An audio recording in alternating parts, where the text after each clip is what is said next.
দেখেন প্রথমেই বলি যে এটা কিন্তু তুফানের মতো কোনো ছবি না, তুফান না এটা, মানে এটা কিন্তু একটা পারিবারিক একটা গল্প কন্টেন্ট। তবে হ্যাঁ, একটু ডিফারেন্ট অ্যাঙ্গেলে আমাকে দেখা যাবে, যে এটা যারা অভিনয় কেন্দ্রিক ছবিগুলো ভালোবাসেন তারা হয়তো হ্যাপি হবে যে নতুনভাবে দেখা যাচ্ছে এই মনকে।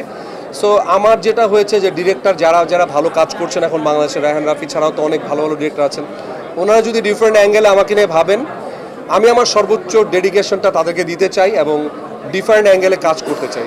আমার আসলে আপনারা আমার পাসওয়ার্ড মুভিটা দেখেছিলেন, আমি একটু অটিস্টিক ক্যারেক্টার করেছিলাম, তখন থেকেই চিন্তা করছিলাম যে মানুষ শুধু ওই রোমান্টিক আর শুধু হিরো মার্কা এখন আর ছবি চলে না আসলে, এখন একটু অভিনয় কেন্দ্রিক ছবিগুলো চলে। আমার পার্সোনাল যদি বলেন, আমার আমির খানকে খুব পছন্দ, অনেক ভার্সেটাইল একজন অ্যাক্টর। আমার ভিতরে যে ক্ষুধাটা আছে সেটা আমি আজ পর্যন্ত কাউকে দেখানোর সুযোগ পাচ্ছি না। তো রাফি ভাই আমাকে যেভাবে ভেঙেছেন, আমি আসলে এইভাবে ভাঙার জন্যই আসলে তৈরি হচ্ছি।